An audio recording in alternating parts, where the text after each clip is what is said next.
So here's what we're going to do. You and me, we're bringing the fun. And rule number 1, stop focusing on all the logistics. Focus on the laughter. I'm not kidding about this. I want you to weave laughter into the logistics. If you did the work ahead of time to plan for fun and to make sure it's fun, it will be fun. And, when I say don't just focus on the logistics, also focus on the laughter, I want to tell you a quick story. So we're hosting Thanksgiving this year, and my husband, thank God, is handling the logistics. And so he put together an email and he, assigned all the things out that everybody was doing. And yeah, bring the dogs and, bring a bathing suit and ba-ba-da-ba-da-ba-da-ba. And everybody replies back, excited to see you. And we're so excited to get together. And so now as the emails are starting to fly, I'm starting to feel excited. But everybody's just kind of commenting on the logistics. We'll be there Thursday. We'll be there Wednesday night. We're going to bring the dog. Blah, blah, blah. And all of a sudden, out of nowhere, our son Oakley replies. And he replies in all caps, "People, we are going to destroy this feast!" Exclamation point. And I just laughed out loud. That could be you. Why not reply to the family logistics text chain with a hilarious GIF of somebody dancing with a turkey? Why not put in a hilarious photo of somebody in the family? Why not bring the fun? So don't just focus on the logistics. Make sure you focus on the laughter too. Now, let's talk about step 2. How do you stop falling into the, fun will just happen spontaneity category, and you fall into the, I'm going to make this fun thing happen category? Well, let's look at the research. People who are happy do things that make them happy. That's one of those studies where I'm like, yeah, duh. But then you're like, oh, no wonder I'm not happy. I'm not doing anything or prioritizing happiness. They work at things that make them happy.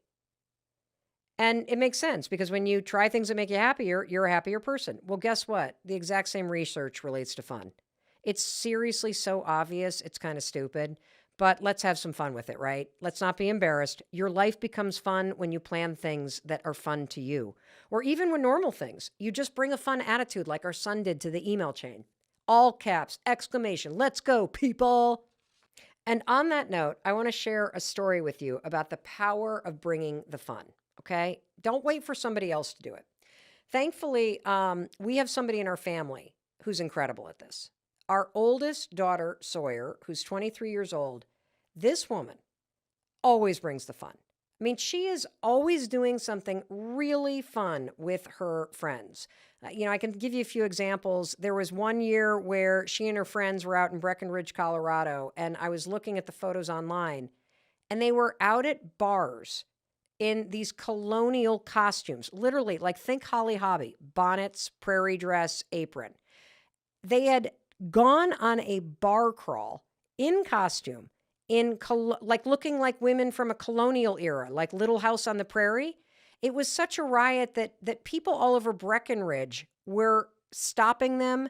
They were featured on the Breckenridge Facebook page. People were taking photos with them. I mean, talk about bringing the fun. That's hilarious.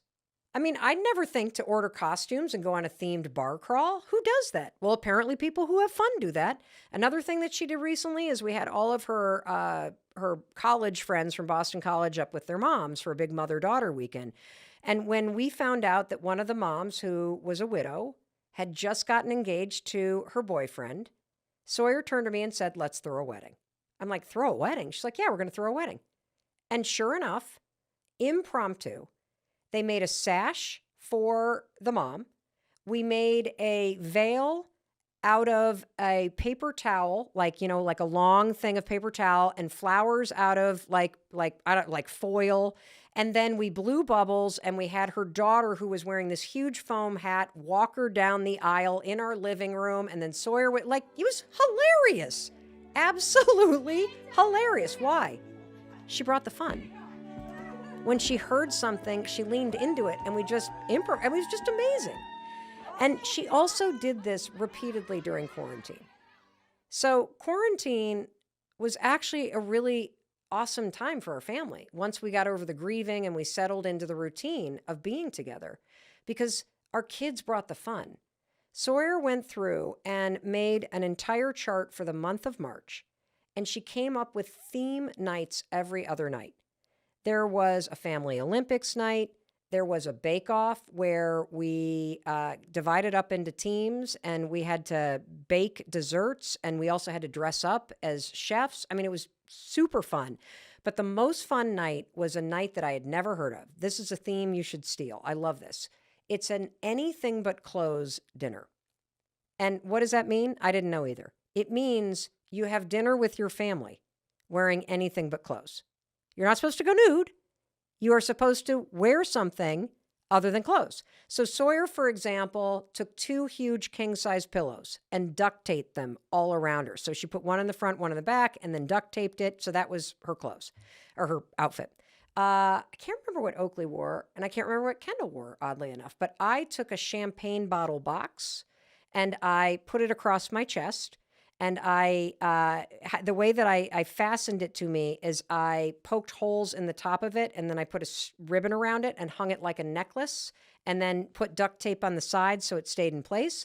And then I made a pair of pants out of brown grocery store garbage bags, like 1 bag per leg, and then taped the front together. Now, Chris's outfit was something. Chris took a rubber pot lid. So you know how you have like a metal pot lid? Well, somebody gave us once these like kind of rubber lids that you can put on top of dishes like in the summer so that flies can't get them, and it had like a little knob on it. He hung this thing across the front of him in front of his private parts. And that's all he wore, except for a pair of clogs and socks. I mean, when he came down the stairs, I almost had a heart attack.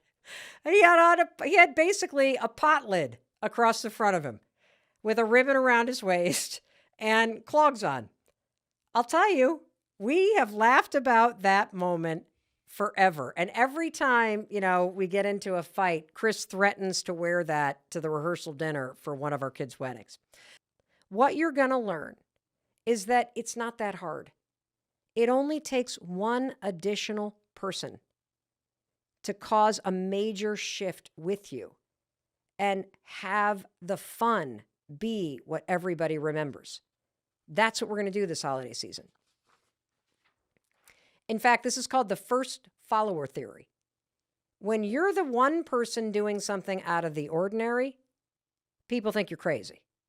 Like, think about if you were to go in at the holidays and you're wearing some silly outfit. One of my favorite things to do is to buy themed blazers. You can get them really cheap on Amazon that are just ridiculous. Whether they have turkeys all over them or they have holiday decorations or they blink or whatever. Hilarious. If you're the only one wearing one, you might feel like an idiot. When 2 of you show up, now there's a party. That first follower that joins in with you turns you from you're an idiot to this looks like fun. Same's true about a dance floor, right? The first person that gets up, you're like, ooh, bad dance move. The second one, you're like, maybe I'll go, right? That's how you go from being the lone nut job to being the leader of the fun train, everybody. That's how fun becomes a movement. And so I'm going to take the first follower theory and I'm going to recruit someone to help me. And I want you to do the same. I am going to get our daughter Sawyer on the line because she is the CFO, the Chief Fun Officer of the Robbins family. And so as I get Sawyer on the line, I want you to think of your Chief Fun Officer, the person you're going to drag in to help you. Because if you both are like, come on, guys, everyone will be like, all right. And the fun bus will run the resignation and the cynicism right on over and make sure that fun bus has a damn good music dance party mix too, because that'll also bring the energy up. So, ladies and gentlemen, without further ado, we'll be right back because we're going to take a short break. But when we come back, I'm going to introduce you to the CFO, Chief Fun Officer of our family, Miss Sawyer Robbins. Oh, and we're going to talk about how the hell we're going to make our holidays fun. And in the process, we're going to give you some amazing ideas for how you can do the same. Okay, so Soy, thank you for being here because you know what? You are the funniest person in our family. Not only because you have the best sense of humor and you have the wittiest and driest sense of humor, but you also bring the fun. And you make our family so much better because of it. And I just love that about you. Thank you. I mean, literally, dude, everything. I mean, the foam hats, your idea. Dinner without clothing, your idea. A bar crawl in colonial costumes, your idea. Throwing a fake wedding, your idea. How the heck did you become so fun? Um, that is a tough question. Honestly, I feel like first off, I'm just very outgoing and obnoxious, so I think that that kind of plays a role into it, but I think that I have been fortunate enough to be a part of friend groups where all we want to do is have fun and do things that are out of the ordinary. And I don't know, you can always just go to a bar, but it's more fun to dress up as like old women to go there. To just go alone. That's what I was for Halloween. I was a granny.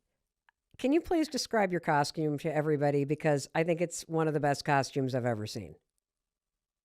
Um, I wore a wig and I got glasses and pearls and I got a cane and I was wearing like a sweater. I don't know. And I looked on probably 15 YouTube tutorials of how to make your makeup look like old women. And so I had like wrinkles all over me and a big mole. So, yeah. Oh, and you know what other detail I loved? What? You had on like New Balance geriatric sneakers and Oh, yeah, that. you had a COVID mask hanging from one of those eyeglass things. I mean, the attention to detail. And that's why I wanted to talk to you because this is the first year that our family is hosting Thanksgiving at Ground Zero for Thanksgiving, which is the Southern Vermont House. Hmm. And I feel like there are traditions that used to go with the Southern Vermont House when your grandparents owned the house. And now that we are the owners of the house, and this is the first Thanksgiving that we're inviting the extended family to come, that we should probably get really intentional about mixing up the traditions and inserting a lot more fun. Hmm. That sounds great, honestly. Why? Do you think that that holidays are normally not that fun? No, I think they're fun. I love holidays. If I could, I would just have Christmas all year long, but the fact that Thanksgiving is always a good time in when politics are not talked about or money or people's like life. I don't know. I feel like all we talk about is the boring stuff and what everyone does for work. And then Uncle Tom does his accents and everyone laughs and we have the exact same memories told over and over again. And then we go to bed. So I don't know. I'm down for some more fun this year for sure. I agree. So, can you give me some ideas? Because you're a way more creative thinker than I am. And I remember when we were quarantining, you came up with a chart of themed evenings that we were going to do as a family in order to mix up the doldrum and to create things to look forward to. What we're going to do next is we're going to talk about the fact that once you get in touch with this dream, you know what you're going to do? You're going to do what everybody does. You are going to start arguing against it. You're going to start making jokes. You're going to start making excuses. You're going to start getting afraid. Because once this dream keeps showing up on that piece of paper every morning, once you start to feel the pull of your heart, once you start to notice, as I have for the last 8 years, that everybody and their mother has a podcast except for me, you're going to start to feel the pain of not working toward it. And instead of turning toward our dream, you know what we all do? We do what you're going to hear Barbara doing back in LA. You're going to hear her kicking up a dust storm of excuses, of jokes, of reasons, of this. But here's the difference. She had Mel Robbins on her ass that day, and I was not going to have any of it, because your dreams are not a joke. Your dreams are serious business that demand and deserve your attention. What if you lived in South Florida and you were comfortable and you were big? And I was big? Big. Like big, big, big. Well, I tried that. Okay. I actually am like a big fish in like the Jewish community. Yeah, but so hold on a second. Yeah. Stop making a joke of this. Okay, I'm sorry, you're right. No, I'm serious. Because this is how you block Yes, honesty. true. Yep. Yeah, I'm funny. So you are funny, No, but being unhappy is not funny. no, it's really, really, really not. Especially when you have a sister who's like so good at being happy. Yeah, but stop making jokes. Sorry, it's so hard not to. You're so amazing. I No, want to entertain you. no, I don't want you to entertain me. I want you to be honest with me. Okay. Hi. So what do you want? Do you want to move back to LA and give it another try? Yes, and I almost did, and then I was like, politics and crime, and I'm scared. So this, what you're witnessing here, is you're witnessing somebody who is literally trying to extinguish her own flame with jokes. And you are not having this moment of reckoning with yourself. Yeah. I am telling you Yeah. that what you're witnessing, we all do this shit. You maybe do it through excuses or heaviness in terms of your emotions or the pity party or the, like for me, always kind of scanning for what's wrong, and if I don't see it out there, I find it in here. Your form of this is jokes. It's how you get attention, it's how you get love, and it has so overtaken you that you're not even honest with yourself about what you want. And the second you get honest with yourself, like this is no joke, like at the end of this, you die. Yeah. And so you can absolutely be a happy person. You can be big. You can be big in South Florida or in LA, but you're not going to do it by making a joke about everything. And it begins with you being serious with yourself. Like you don't have to share it here, but what you write in that journal better be honest. Yeah. Because it can't be funny. Like your dreams are not funny. Your dreams are serious business. And you have within you the ability to literally write it down and say, by God, I'm going to do whatever it takes until this happens. Because here's what would be way worse, everybody. What would be way worse is that you spent the next 40, 50 years wishing you had done it. Do you hear everybody there? I want to talk to you because I'm serious about this. You have to be honest with yourself. I do not want you to spend another day wishing you had done it. You know, I'm sitting here right now with everybody that is on our team as we're recording this podcast, and I'm looking at everybody, and you know, I'm thinking, my God, you know, I'm looking at Cameron, and I'm like, she almost went to law school, and she felt this flame inside her going, go in a different direction. She didn't know what to do next. She just knew that something else was meant for her. Thank God she didn't go to law school. Thank God she turned toward that pull. Thank God she fanned the flame. Because here's the one tool you need. This is the only tool you need in order to align with your dreams. Every single day when you wake up, you're going to do you're going to write down the 5 dreams. That's a way to get your desires flowing again. That's a way to teach yourself how to start dreaming with the lid off. That's a way for you to really start to get yourself in touch with what your mind, body, and spirit are trying to wake you up to and have you pay attention to. the things in your life that make you come alive, that make you grow. You're supposed to walk toward that light. You're not supposed to argue against it. And so every single day, you're going to be working on, okay, I got to let myself desire things. I got to give myself permission to want things. Like, I'm allowed to do that. Not only am I allowed to do that, I actually need to. It's part of my life force. And I'm not saying you're just going to sit around and wish for shit to happen. You're going to have to work for it. That's how you get it in life. But you won't get where you're meant to go if you can't even claim what's meant for you. And it is a practice of honesty. And it's a practice of giving yourself permission. It's a practice of worthiness. It's a practice of self-love. And so you're going to start there, but let me tell you the simple thing every single day when you wake up. You can just ask yourself, am I for or against my dream today? Am I for or against my dream? It's really that simple.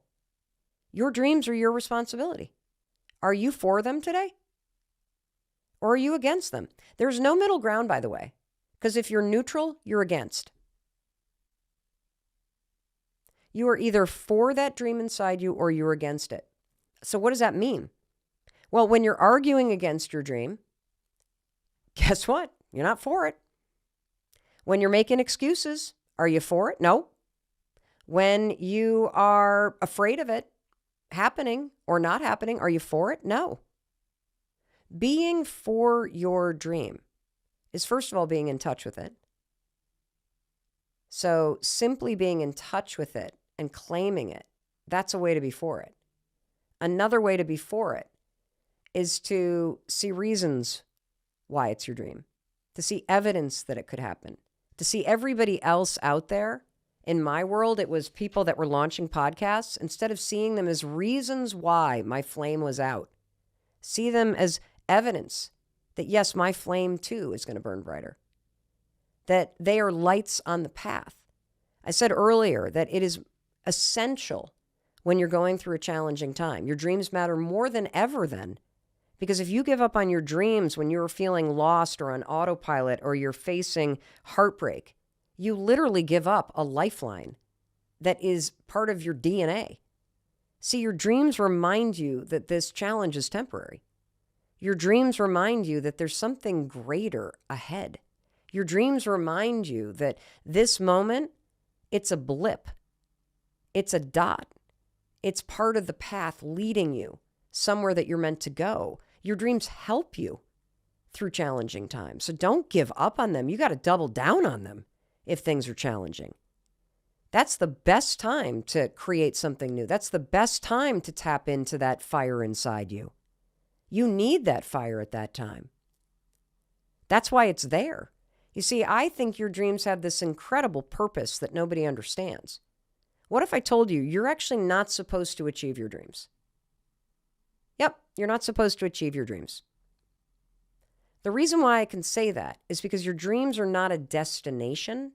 Your dreams are a directional signal. Your dreams are like this compass inside you, this GPS system that's hardwired in you. You were born with it. It's like a beacon, a lighthouse out in the future. It's pulling you through your problems towards something greater. It is showing you that there's something awesome to look forward to. It's giving you a reason to have hope, something bigger to believe in. Those dreams pull you through your fears. They make you grow. They push you through your self-doubt. That's why they're there. They show you the way. It doesn't matter whether you achieve them or not. What matters is, do you hear the call? Do you fan the flame? Do you wake up every day and allow yourself to feel those things that are meant for you and fan the flame and be the person that is the force, the yes, the loudest voice for them?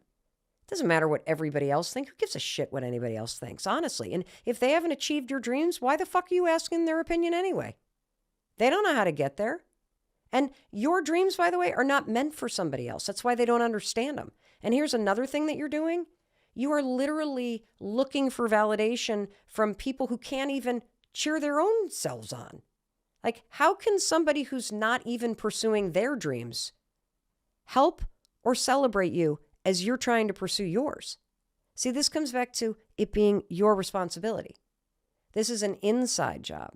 And when you really wrap your brain around this, life gets freaking magical. Doesn't mean it's always like roses.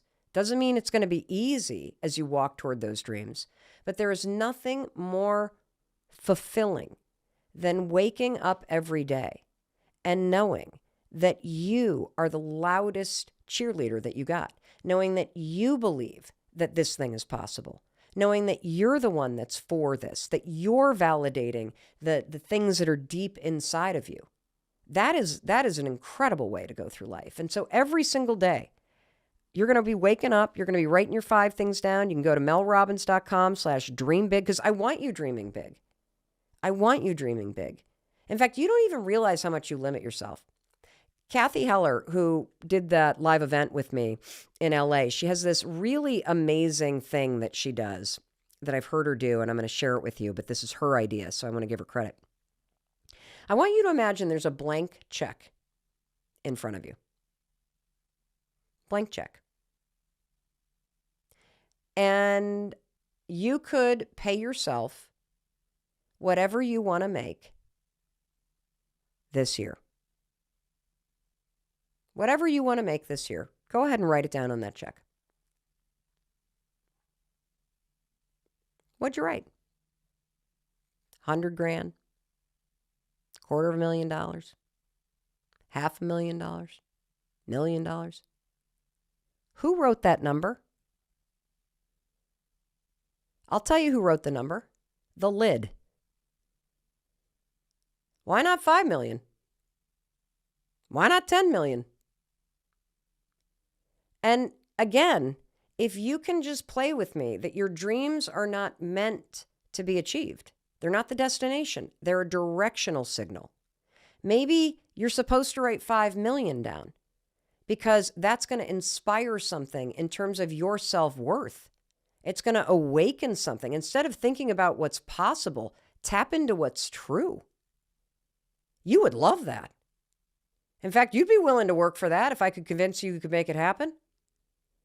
And so the problem is you limit what you claim for yourself because you're thinking about what's possible or what you deserve instead of tapping into what you actually desire. That's a huge mistake. See, a car can probably go 180 miles an hour. That's sort of like, I'm going to drive 40. You haven't even tapped into the potential. I mean, obviously you don't want to get pulled over and, it could be illegal on the ride. You know what I mean by that analogy. So what are some of the practices? Because you're a little bit further ahead on the road. Like you represent what I refer to often on this podcast as you're a light on the path for me. Okay. So what are some of the practices that you have? Yeah. So I think to number put down one, the sword. How do you recognize what your version of the sword is? I think number one, just recognizing that there is a sword and Okay. that it's not, and it can be put down. Just like what you're saying right now. Pat yourself on the back, and I'm not kidding. Like, do it right now. Pat yourself on the back for knowing that this is a good development for you. And even if you walk away from it for like 3 months, 3 years, at least, this knowing is the start of something really awesome in your life. So number one. Have you named yours? Because I've named mine the Campaign of Misery. Oh, I love that. I might adopt that. No, I didn't name that, but the Campaign of Misery sums it up pretty nicely. Yeah. It totally is. The one thing I started doing, journaling was a very big part of my practice. I would journal every day about this. Then I would, for a very long time, then I would burn it. I would literally put it outside in a Pyrex bowl and burn it. And then I would watch it burn. It didn't take that long. Every day? Every day. I have so you would wake on my up phone. I would take a picture of the burning flame every day. We have to put, first of all, we're going to put this card in the description in the show notes. So can you walk us through this? I would burn it. So I would do my morning pages, 3 pages of, morning pages is just supposed to be 3 pages of your stream of consciousness, but I would purposely think about this tribal thinking and just write everything that I hated about it, everything I loved about it, like everything that was happening in my life. For 3 pages, I would write about it. I would crumple it up or rip it or whatever. I would put it in this, Pyrex bowl so I didn't like explode it, and I would put it outside. So no would you matter like the walk weather. out Yep. to your front porch, or were you on Yep. the back deck? Back deck, Okay. yep, and just put it out there, and Why am I getting would emotional at this. I Keep would going. burn it, and I would close the sliding glass door, and I would watch it burn. From the inside, safety. You're Yeah, like, Wow. from the inside safety. Sometimes the wind would take it, and I would be like, "Good, See ya. goodbye." Every molecule of that paper that burned was one breath of that old language leaving me. Wow. And so what I would do next was the most powerful thing for me. I would go to the sink and I would wash my hands up to my elbows every day. And that act of like cleansing myself from whatever I didn't want that just came out of me. I just, Wow. you know the image I just got? what? So my dad's an orthopedic surgeon. Yes. And I think about the way in which a doctor washes their hands Yeah. before and after surgery. Yeah. And I just got this image of my dad washing his hands all the way up to the elbows. Yeah. And the ceremonial Absolutely. and scientific nature of cleansing like that. yes. And then it had this direct reference for me, since he's a surgeon, of the sword Yes. and surgery, yeah. and actually deliberately Wow. doing surgery to extract at a subconscious level Yes. this emotional language, this campaign of misery. That was my intention, to Wow. extract that and Wow. not have that be a part of me. I I'm going to do this. love it. I love that I was raised in a family that taught me how to do this. It helps me be so empathetic and compassionate towards other people. Yeah. And now I feel like enough. Yeah. I am very fluent in it. Thank you very much. Not I anymore. don't need it anymore. Not anymore. You know? And then another thing. Can that I you- just ask yeah. one more question? Because Yeah. I know, I think that for those of us that don't have a practice of writing 3 pages, Yeah. can we freestyle and come up with a prompt? Because I do think having everybody that wants to try this call this the campaign of misery. Yeah. So I liked that you said what you love about it, what you don't like about it. So can we just kind of think up a prompt? So as I go to do this tomorrow morning, I got a great prompt for give me you. the prompt. What is the This is prompt? what I write on the Okay, top of I'm gonna every write. page every morning. Okay. This will change your life. How can this be easy? How can this be easy? I write that on the top. Jesus, I don't. What, Question I'm mark? like, I don't even I'm know like, what what mark. is this? Yeah. What questions do you have? I'm like Yeah. this. What is this? Is that my Everything, day? you Is guys, everything? Wow. Because with the sword and the subconscious language that where everything is hard, is so hard. We make our lives so hard. You wake up, you have joy. Oh, let's not do that. Let's not do that emotion. Let's make it hard. What is coming up for you? Because Jessie Yeah. is with her gorgeous blue eyes. Yeah. What is coming up? You're right. Make it hard. Everything is so hard. How do has you to be. How do you make your give us an example of how you made your life hard already today? What were the disgusting thoughts? The campaign of misery. How did you pick up the sword against yourself or Jim? as soon as or, I get in the mirror, like what do you do? days. That's Yeah. You look like shit. Good luck today. Like, not even good luck. Just Yeah. Right. Really? oh yeah. What else did you say to yourself? I get obviously super stressed and emotional with holidays. Because of my family's never really cared about them. And I'm trying to change that. So that's also like, how can I create my own language for my holiday? In my new house with my new husband, like all these things that I can start fresh.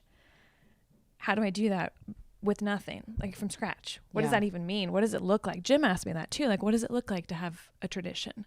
What tradition? We can do it. Name it. And I'm like, I don't know. I don't have I've been. I don't have there too. any. Yeah. Is it like a certain dish? Is it a certain wreath that we That hang? makes it Is hard. it? Mm-hmm. How could it be easy? I just got what this Yeah. means.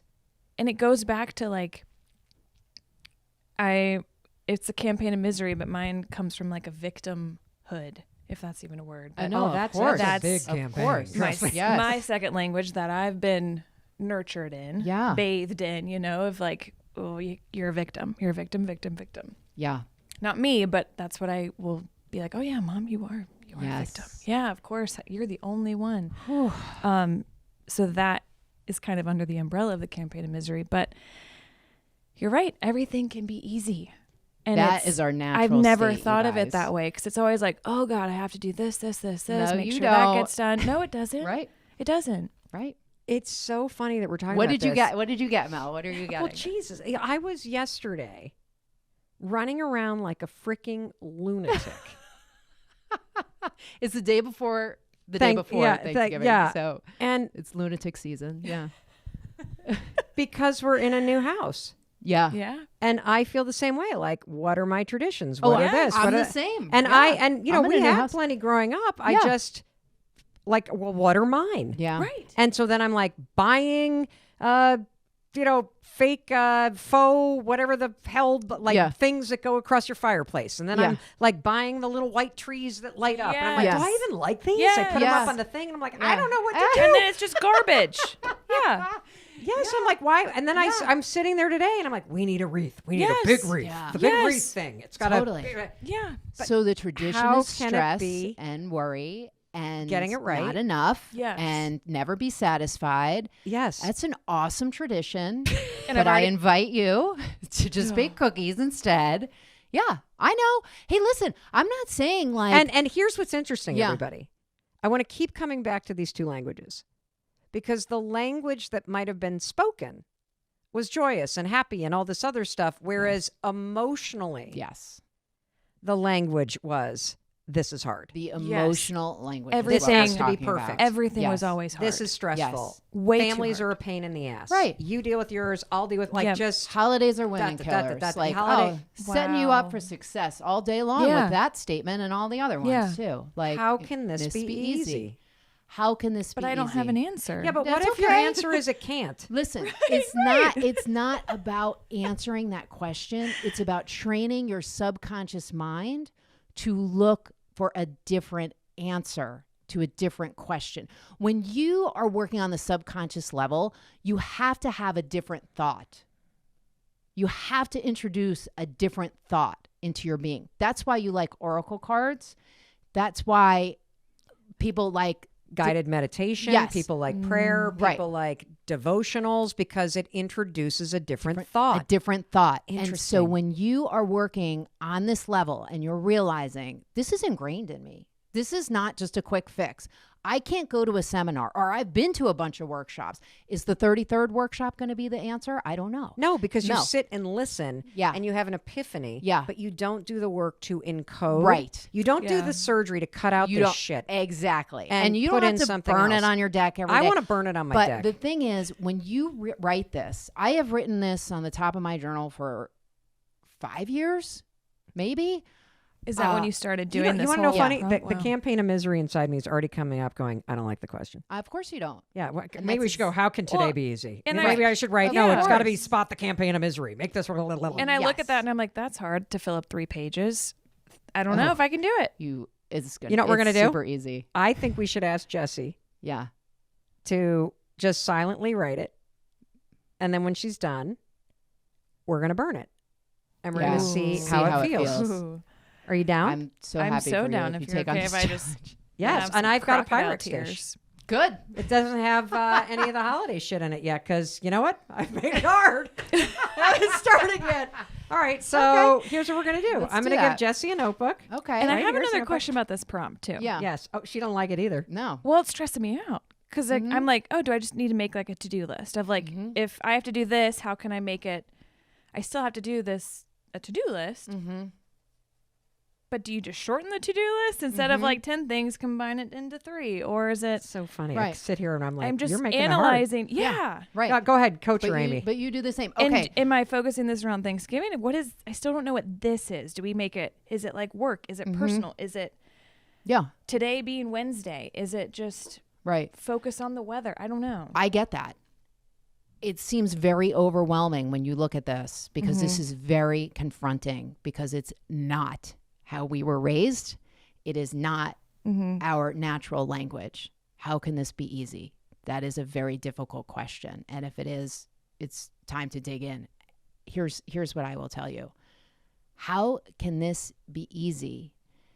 Notice how your mind searches for this is wrong. I can't do this. I won't do this well enough.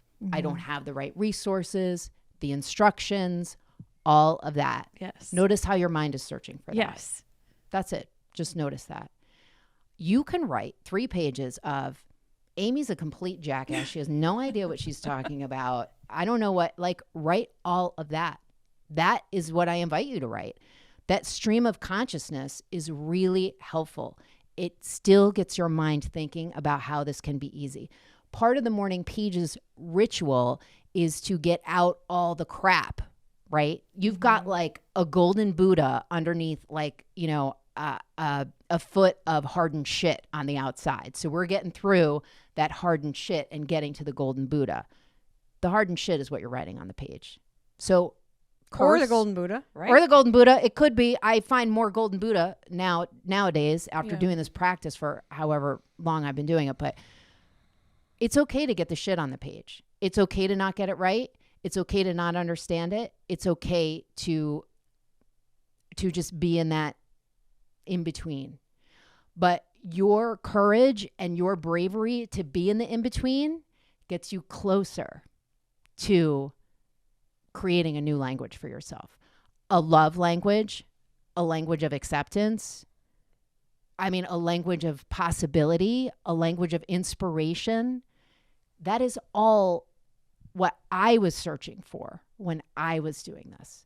And I will tell you, it has brought me there. Yeah. And there is even more. There is no finish line here. It's like just this glorious marathon where everybody's high-fiving you all day long. You know what I mean? Like, it's just fantastic. It will bring you there, but you have to be willing to stay in that space of this isn't going to work. I don't know if this is going to work, because that will keep you grounded, at least in the possibility that it might work. Yeah. And I think it's overwhelming the more like I just listen to it, the more I'm like, actually, you're going to fill that shit up real fast. You will fill that shit up. It's scary though of like what could come out. It's you know? totally scary, and that's why you burn it. Yeah. That's why you're like, you know what? I'm glad I don't Because you have keep those. that down there. That's what my Yes. sword is laying on top of. We don't touch it. Yep. And Yep. no one looks at that, you know. Nobody can don't look go at that that direction. and that's okay. And nobody will, and that's fine. You're Yeah. doing this for you. I love this. You're doing All this right. for you. Well, we're going to go to a break, Yeah. and Jesse's going to write her 3 pages. Yeah. And then we're going to come back, and we're going to burn this motherfucker. All right. Let's do it. What can we do to improve our memory, Dr. Amen? Well, improve your brain. It's like the most important thing. You know, it's 50%. I mean, think about this, Mel. 50% of people 85 and older will be diagnosed with dementia. Like, those are odds I am not okay with. And if you want to keep your brain healthy or rescue it, you have to prevent or treat the 11 major risk factors that steal your mind. And I know we don't have time to go in it, but the mnemonic I have is bright mind. So for example, maybe the most important thing, B, is for blood flow. Whatever you can do to increase blood flow to your brain, you're going to be happier, your memory is going to be better, and you're going to be more sexual. Because whatever is good for your Dr. brain, Amen. good for your heart, is good for your genitals. So is that the brisk walking? So you want to avoid things that steal blood flow, caffeine, nicotine, being sedentary, having any form of heart disease. And then you want to do things that enhance blood flow. So walking, raw cacao, beets, the supplement ginkgo. These things all increase blood flow. Cinnamon, oregano. Wow. Okay. I want to hear the R though. Bright mind. I know that there's 11, but give me 2 or 3 of them. The R is retirement and aging. When you stop learning, your brain starts dying. So constantly engage in new learning. The I is inflammation. But the one maybe to talk about more is the T. It's toxins. And we live in a toxic society, right? Here I am in Florida. I just talked about all the fish off the coast in Florida. On average, they have 7 pharmaceuticals in their tissues. But just the products you put on your body, I have all of my patients download the app Think Dirty. It allows you to scan all of your personal products, and it'll tell you on a scale of 1 to 10 how quickly they're killing you. Oh my God. We saw this year that the FDA took off a number of sunscreens off the market because they were associated with cancer. How horrifying is that, right? You're thinking you're protecting yourself from cancer. The toxic products are giving you cancer. So Think Dirty, but also we have to stop thinking of alcohol as a health food. It's not, it's toxic to your brain. Or marijuana is innocuous. It's not, it damages your brain. And, you know, it's these little lies in our society that is really promoting the disease we are just flooded with. So you've been a psychiatrist for 40 years. What are 5 things you'd never do because it's bad for your mental health and your brain health? Well, I never believe every stupid thing I think. And I think that's really important to know, you know, I'm going to get these crazy, stupid, awful thoughts, and I know how to manage and dismiss them. I would never say everything I think. Some people come to me and say, oh, Dr. Amen, I'm brutally honest. And I'm like, well, that's usually not helpful. Relationships require not. I would never purposefully stay up late and screw up my sleep. I would never eat everything I want. And I would never take medicine just based on symptom clusters. Like, you know, I'm depressed, so take an antidepressant. So I think that's all insane. I always want to look at the brain and then target whatever treatment I need to how somebody's brain's functioning. Yeah, the one thing I forgot to ask you, because, you know, right now, as you and I are talking, we've just turned the clocks back. But this time of year, when it gets darker earlier and it's colder, I notice like my mood drops and I feel like sad. What do you do, whether it's because of the time of year or because of chronic stress? You feel this sort of languishing or heaviness set in. What are 3 things that you would recommend that somebody do to boost their mood? So morning bright light, I think that can be really helpful. So, you know, a bright light therapy lamp for 20 or 30 minutes in the morning, exercise, don't overdo the caffeine. And it's really important, we haven't talked about this yet, turn off blue light when the sun goes down. So what is blue light? Constantly flooded with blue light. And in the morning, it's fine, but after dark, it's not, because it decreases the production of melatonin. So you get it from your laptop, or you get it from your phone, or you get it from whatever gadgets you might be looking at. And so after dark, either put blue light blockers on your gadgets or just turn them off and go read a book. Okay, great. And, you know, I also didn't ask you this. How do you know if your dopamine levels are low? If you're tired, if you're unmotivated, if you can't concentrate and you find yourself more impulsive than is good for you. Mm. And finally, let's bottom line, because you are the master at elite brain training.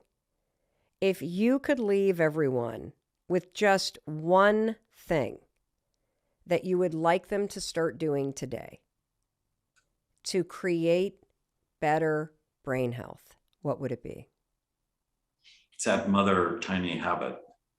It's whenever you come to a decision point in your day, just ask yourself, am what I'm doing good for my brain or bad for it? And if you can answer that with information and love, I mean, I'm serious about this, love of yourself, love of your family, love of the reason you're on earth, you're going to start making good decisions for your brain, and then everything in your life will be better. So, tool number one, I promised 3 tools. Tool number one is a framework.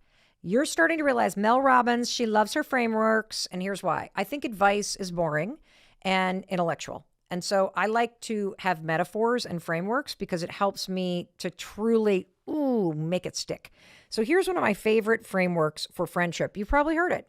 There are 3 types of friendships, and this helps you be really flexible in your friendships. It also helps you to remind yourself of the truth, okay? So here are the 3 types of friendships. You ready? And this framework is, there are friends for a reason, there are friends for a season, and there are friends for a lifetime. That's it.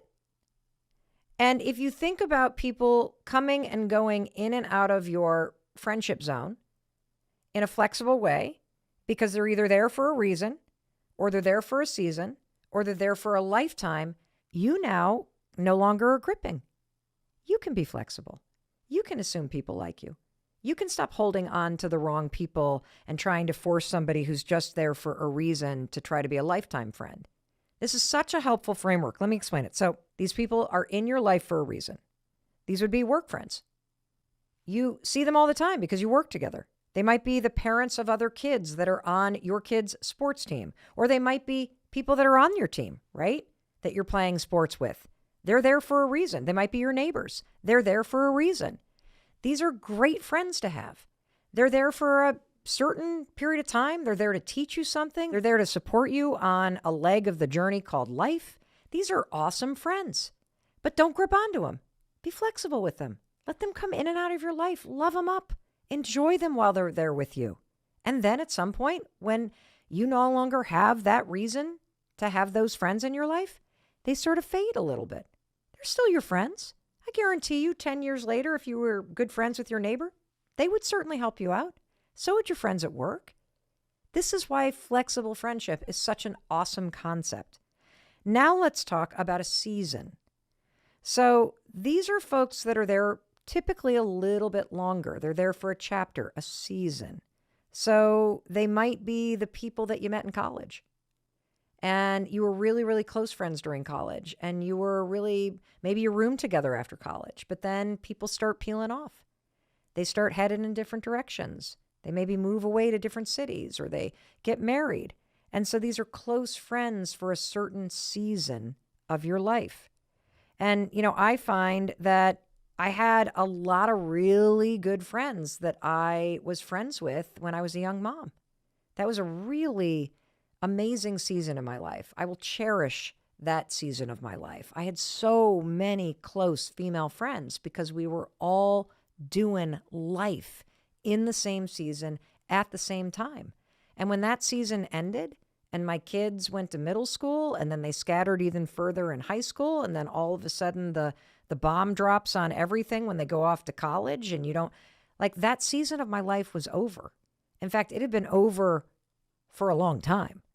And so seasons are a beautiful thing. And I'm in a new season of my life. I'm beginning a new season here in Southern Vermont, and I bet you're beginning a new season. So many of us had a reckoning with ourselves about what really mattered during COVID. And it's why so many of you made major changes like my husband and I did. And it's why those of you that haven't are probably thinking about major changes, because you haven't truly accepted the things that you were processing around COVID and the changes that you would like to make. And so friends for a season are amazing, absolutely amazing. Just love them. And when the season changes, be flexible, because a new season is beginning, which means a new seasons of friends are going to emerge. And lifetime friends, those are those 4 a.m. friends we talked about. And remember, you're doing pretty dynamite if you can think of that one person that you could just pick up the phone at 4 o'clock in the morning and call, and you know that they would pick up and just chat with you just because you wanted to talk to a friend. So, tool number 1, use that framework to enforce this flexibility. Reason, season, and lifetime. Don't force people into the wrong category. You know, this is a big one. Please stop being mad at people for not being who you want them to be right now.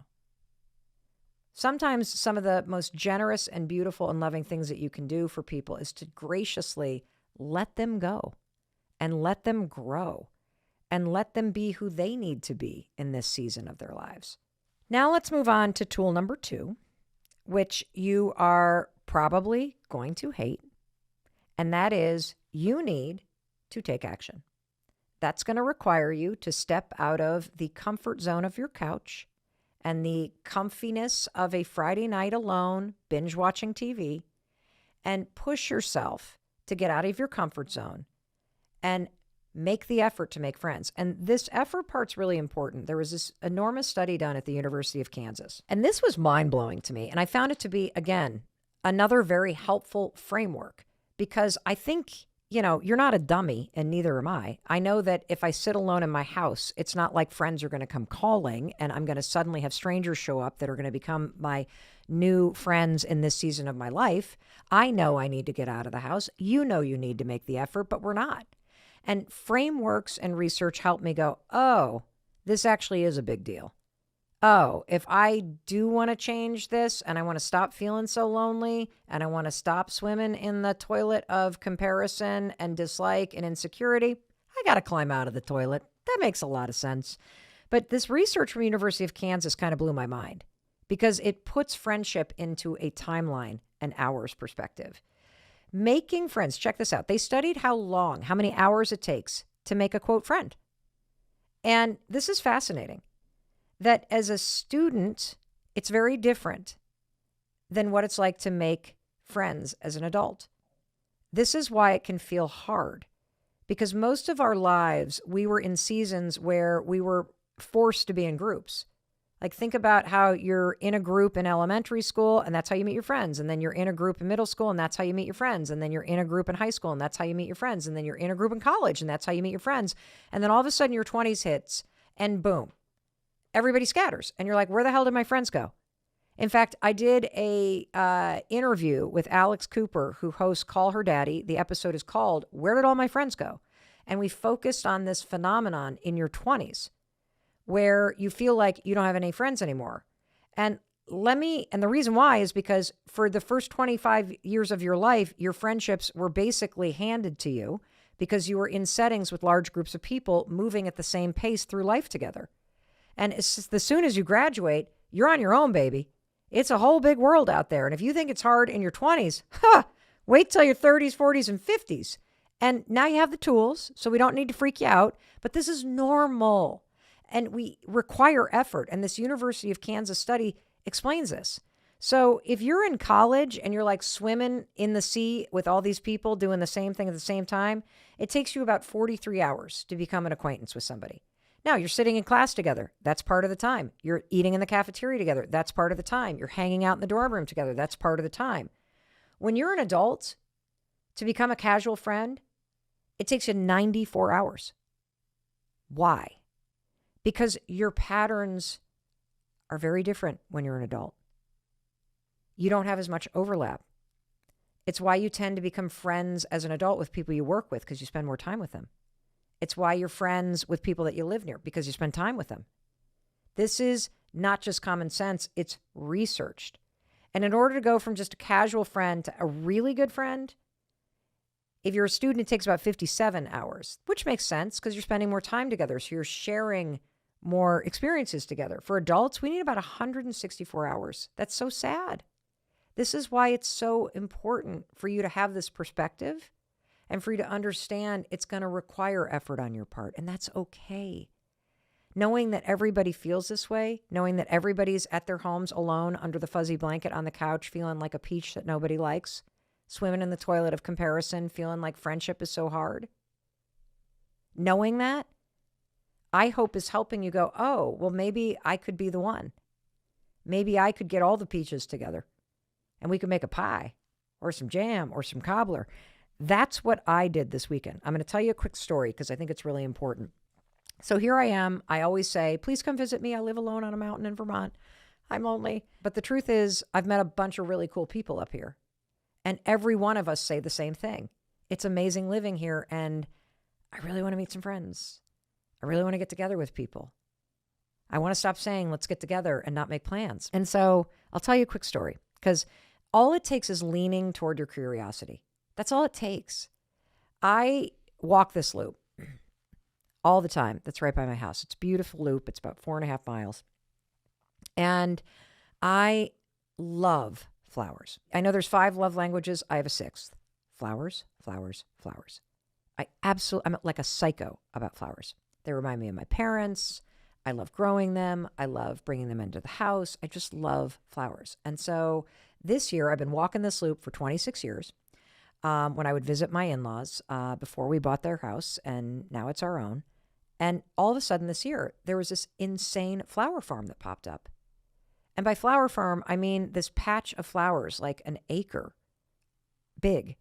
And in the spring, it was this row of gorgeous double peony tulips and French tulips and parrot tulips. And I would do this walk and I'd stop and I'd take photos, and you've probably seen them on my Instagram stories. And then as those came and went, then ranuncula came up, and it was this like triple petal ranunculus and peonies. And I'm like, oh, it's like flower porn for me.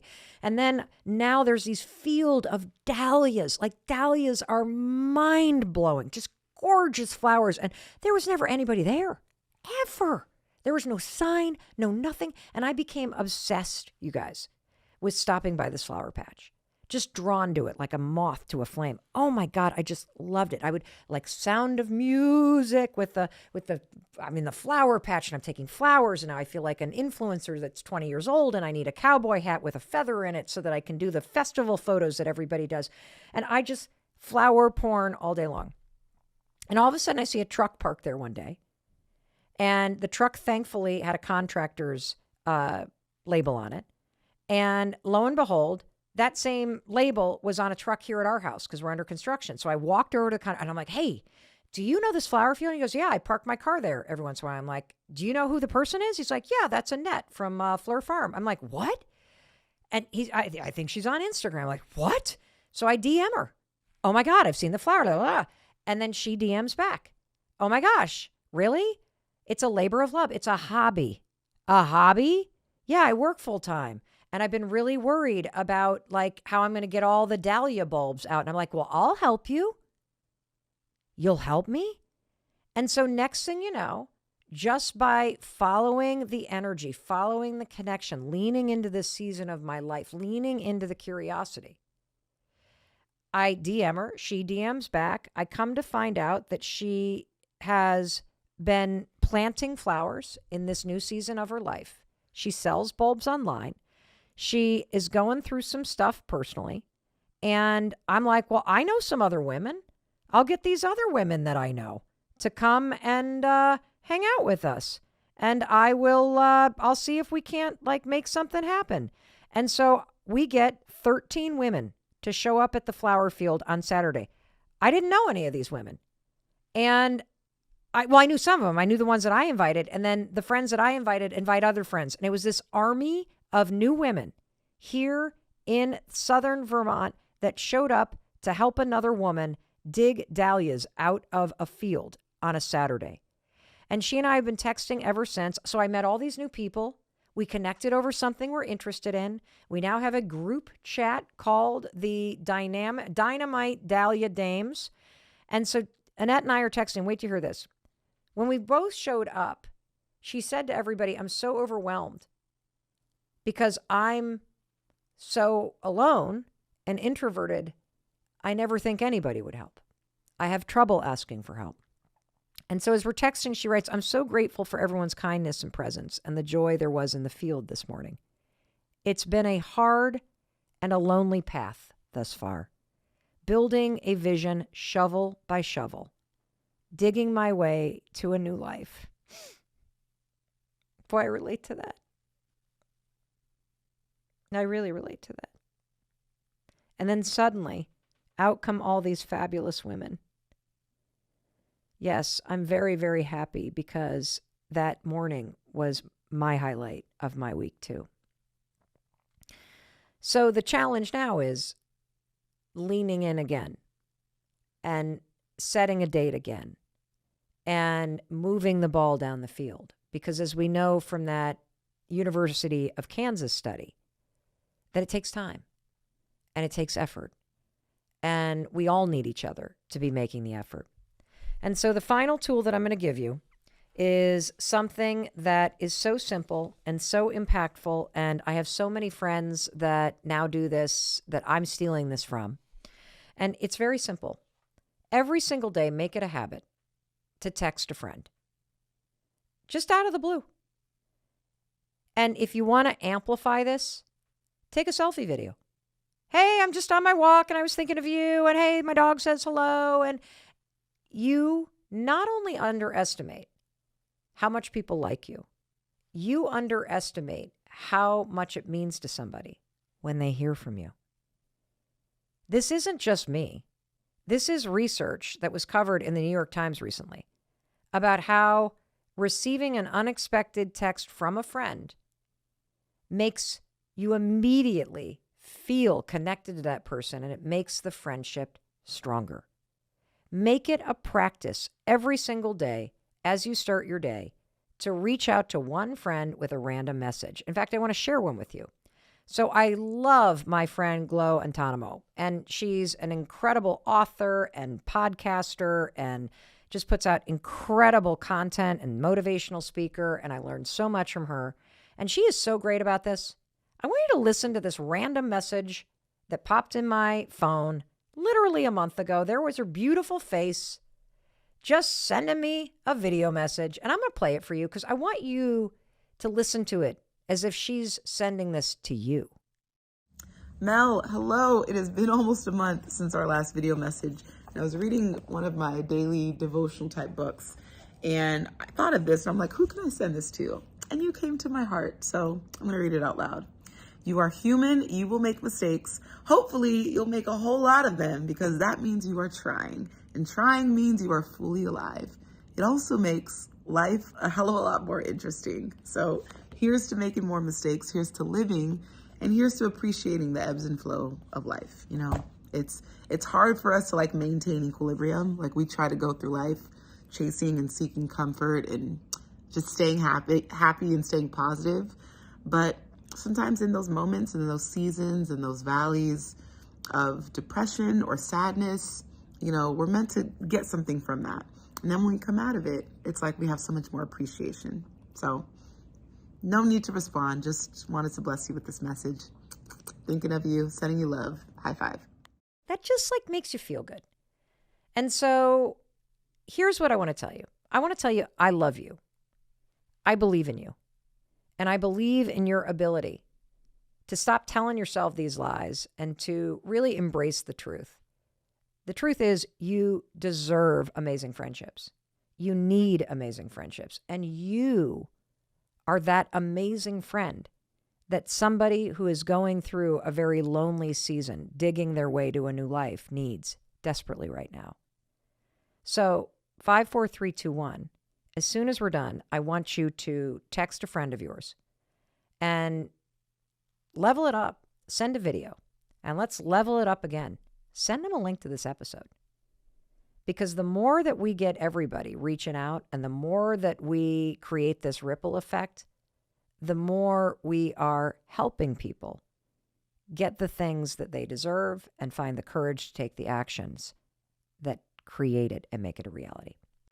Okay, got it. Mel, how do I get started? How do I achieve this? Okay, this has been fun, girl, but this is a lot like buying a brand new planner for the new school year. So now what do?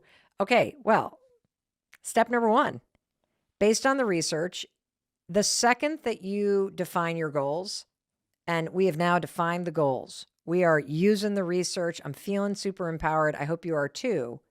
You have to make the first milestone super, super easy, because that means it feels like you've already done it. Okay. So we got to make a super simple first step. And scientists even have a name for this. Scientists call this incremental illusion. That's what we're using, incremental illusion. If you make the first few milestones really easy to achieve, you will be more likely to succeed at this goal, because nothing, and I mean nothing, is more motivating than progress.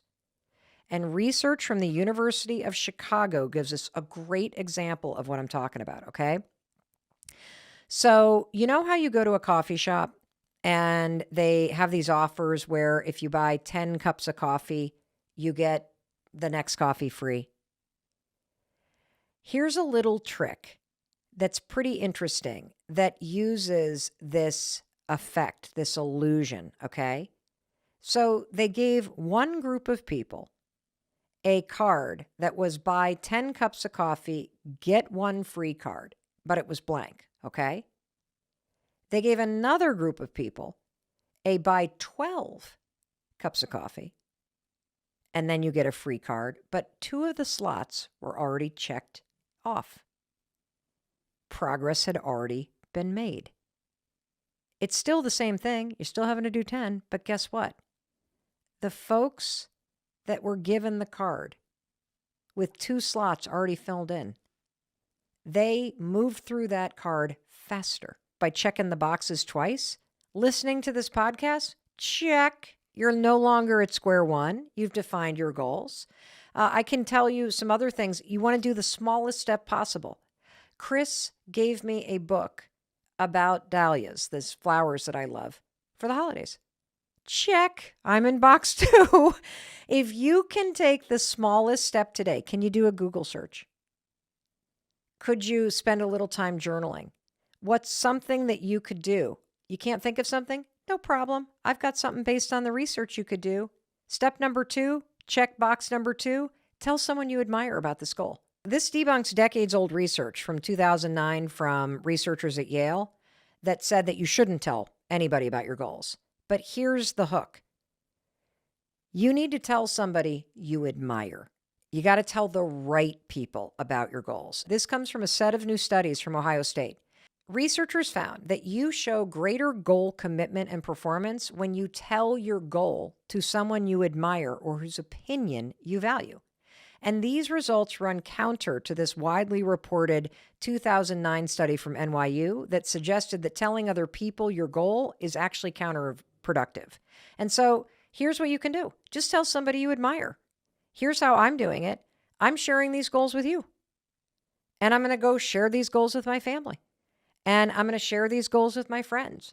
I'm going to talk to the woman that I met this summer that is growing dahlias and learn from her. That's another step. This is like us checking off the boxes on that free coffee card and getting you to start seeing yourself making progress. And the final thing, the second that this episode is over, do a tiny thing, one step forward. This comes from a recent study at the University of Pennsylvania School of Medicine that showed that starting right away resulted in the most change. Do not wait for Monday. Do not wait for the weekend.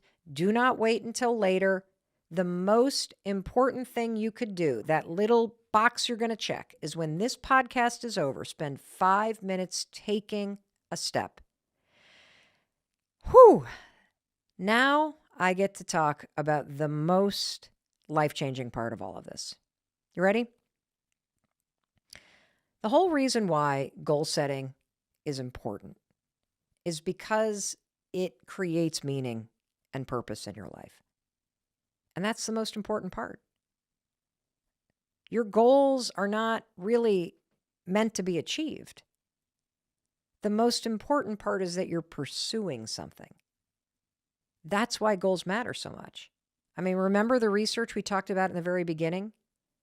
those goals that you've defined and refined based on the research, having them, taking little steps toward them, it's going to make you happier. It will suppress negative emotions. It makes you feel like you're up to something. And your life is going to be way more satisfying having those 1, 2, or 3 goals that you're working on than having no goals at all. And there's a reason why I'm going to hammer this idea of pursuing the goal. Okay. First of all, I don't want you to try to get this perfect. I just want you to try. And the second reason why is that when you achieve a goal, the irony is it's not as satisfying as you think it's going to be. Setting goals makes you happy. Working on goals makes you happy. Achieving goals does not create or promise lasting happiness. Yeah, it is awesome when you finally get to the top of that mountain you've been climbing. You take in the view, you catch your breath, you sit down on a rock, you take a selfie, you eat some gorp, and then you stand up and you climb back down. It's over. Yeah, it's amazing when you pay off your bills. You celebrate, you feel the burst of pride, and then you go on with life. The point and the purpose of achieving and setting goals that are deeply personal, that have a will and a why and a how and a way, right? Is because when you have goals, you're up to something. You're committing to your own growth and you're getting intentional about things that are relevant and important that you want to see yourself doing. And we have a tendency to overestimate how happy we're going to be when we achieve the goal. And there's even a name for it. That's how common this is. It's called the arrival fallacy. It's this fallacy that once you lose the weight, once you get the job, once you find the romance, once you reach the destination, that then I'll be in nirvana, then I'll be happy, no. Tal Ben-Shara, the Harvard-trained positivity psychology expert, he has debunked this thing in study after study after study. And all you have to do is look at the number of Olympians or movie stars that we think have achieved it all that then are just plummeting and struggling with mental health illnesses after their greatest achievements. And we're like, what? How could they possibly do? They have gold medals. They have millions of dollars. Well, because they're not working toward anything that matters. It was working toward the gold medal, working to make that movie, going to auditions and pushing through the failure and having this goal that you set for yourself. Working on it is what gives your life meaning. And that's why I wanted to start this series of life-changing episodes of the Mel Robbins podcast, the foundational stuff about how you create a better life with goal setting. Because goal setting from this point forward must be a part of your life if you want to feel a greater sense of purpose and meaning, period. And so I want you to come back to this episode. I want you to bookmark it. I want you to share this with people that you care about. If you've got somebody like I do who's a college senior, and as they approach graduation and they start to feel like they're about to have a quarter-life crisis and they're lost, you know what they need? They need goals. If you have a friend going through divorce, you know what they need? They need goals. If you're bored in life or feeling stuck or you've got to hit the reinvention button, you know what you need? You need goals. And you can re-listen to this every single quarter at any moment in your life and walk yourself through this very simple but powerful and life-changing research to get very clear about what you want and why you want it and how you're going to go achieve it. Now, speaking about the how, you want to know how? Habits are how you achieve goals. Systems are how you make it easier. And so coming up next in this life-changing series, we're going to do a 101 on habits. What the science says about habits, the 3 components that make a new habit encode and stick in your brain. And we're also going to give you the research-backed shortcuts that you can use to make new habits stick and to make that change and the new habits that are going to help you achieve your goals easier to implement in your life. That's what's coming next. But for now, I want you to remember the definition of a goal. A goal is anything that you desire that wouldn't otherwise happen without you doing something. And what I want you to do next is I want you to take one step forward on that goal of yours. So let's just take this specific example and break down the tools. Great. Because I want everyone listening to be able to walk out of this not only empowered around what these emotional triggers are trying to teach you, but to also have a couple concrete steps to take today. Yep. So that they can start to do the repair. Because I agree with you that if you start to repair yourself, if you start to become whole, that is going to be the best way to improve your marriage, to improve the way that you impact the team at work, to improve your relationship with your kids, to improve everything. Everything. So you're at dinner. Yep. You're cooking dinner. Mm-hmm. And describe a situation and then tell us what we should do. Great. So you're cooking dinner, you put it on the table, you've probably had a really stressful day managing a million different things. And then you put dinner on the table and your kid says, you know, oh, chicken again. I hate chicken. Okay, right. Ooh, you know, and you just go off, you know, like you're so ungrateful. And why don't you cook dinner? Why don't you cook dinner? Well, maybe you're your so father should cook spoiled dinner. And Yes. Exactly. You just go off. Okay. So what can we do? Okay. So number one, I want everyone to actually form a sentence that starts like this. I am a good parent who. And here's why that sentence is so important. What we all do to ourselves and our kids is we collapse behavior into identity. I did a bad thing becomes I'm a bad person. Right. My kid did a bad thing means I have a bad kid. And then we can't tolerate the thought that we have a bad kid because it makes us feel like a bad parent and we act everything out, right? When you say to yourself, I am a good parent who, and then you insert Let's do a behavior. person. I'm a good person. Since Yes, there's those of perfect. you that I'm a good person who yelled at my kid. I'm a good person who hasn't worked out for a week, even though I told myself I'd work out daily, as an example, okay? When you say I am a good person who, you reclaim your good identity and can separate that from a behavior that, frankly, is probably just not in line with your own values. Like, if you want to work out, it's just not in line with your values that you didn't work out. If you don't want to yell at your kids, it's not in line with your own values that you did. And we miss that when we go into, I'm a horrible human being. If anyone saw me, they would, you know, they would think I'm a monster. So that is a really powerful sentence to practice every day. And you could practice it at night, looking back on a moment you weren't proud of. I'm a good person who got mad at my partner when I was really stressed about my day. It actually allows you to repair with your partner because you can only repair from a place of feeling like a good person. Because if you're instead in bad person mode, as we know, all of our energy collapses into ourselves to be defensive because it's just too intolerable.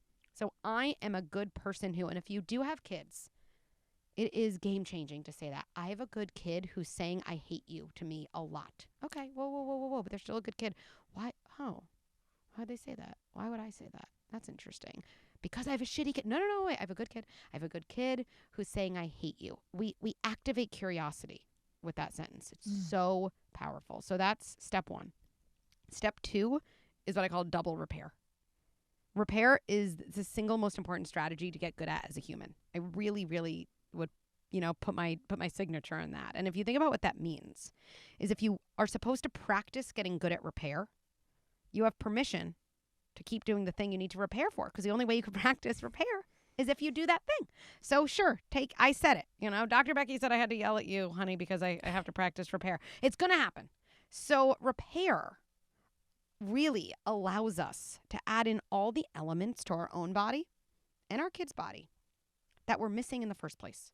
Because when you go back first to yourself, right? And let's say it's after that dinner incident and you say, whoa, I'm a good person who yelled at my kid. Okay, wait, I'm a good person who yelled at my kid. I didn't mess up my kid forever. I can do this. Right? You kind of reclaim that goodness. And then you can go to your kid and essentially say, or maybe it's your partner, hey, name the incident, right? I yelled at you earlier. Number two, explicitly say, and this is important, it's never your fault when I yell at you. Kids especially have to hear that Because if we don't tell them something's not their fault, they wire self-blame just to gain control and safety in the situation. And we don't want one more generation of people who's wired with self-blame when they struggle. Yeah. It's never your fault when I yell. And I know there's a part of everyone who's like, but it kind of was their fault. And they said, it's not. Again, we respond to our own body. Now, if you want to say to them tomorrow, 24 hours at least later, hey, I wonder, what we could do about dinner. If you could, tell me the foods you like, or I wonder what you could say to me if you don't like what I serve. Because of course you're allowed to not like something. There's just a lot of ways of saying it. That's a separate conversation. Right. Totally separate. So name what happened, say it's not their fault, and then say something like this. I'm sure that felt scary. You were right to feel that way. And just like you have feelings we're trying to help you manage, I do too. And I promise to work on them more. It's not only important in my parenting, it's just important for myself. Repair. Repair changes the direction of your own and your kids or your partner's circuitry. It is so powerful. And then I think number 3, I think if we think about, I call it like the road to reactivity. Like if the last part of the road is yelling at my kids about dinner, right? That's the end of the road. As long as I'm on the road, I'm going to go there. And actually the key is to wonder, what signs do I have that I'm starting that road? Because we often say, like people say to me, they're like, okay, so what am I supposed to do when, no one helped me with this, and then I did this, and then my 3 kids did this, and then this happened. How do I not yell? I'm like, I have no idea. Okay, I just think we have to upgrade your question. I think we have to upgrade What would the question. upgraded question be? I think the upgraded question is, when did I start down a pathway that ended in me feeling depleted and unworthy?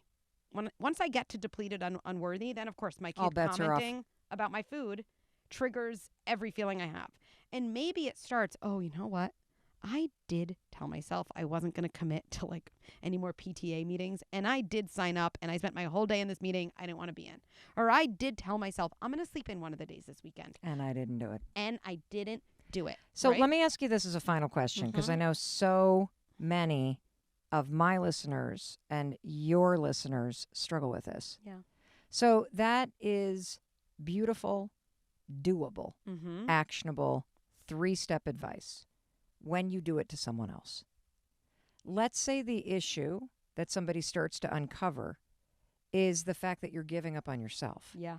And so let's say that you are going to make a commitment that you're just going to promise to get up in the morning and you're going to meditate, or you're going to promise to get up in the morning and you're going to go for a walk. Yep. And you continually don't keep the promise to yourself. Hey, it's Mel. Thank you so much for checking this video out. And if you like this one, I have a feeling you're going to like this one too. I'll see you there.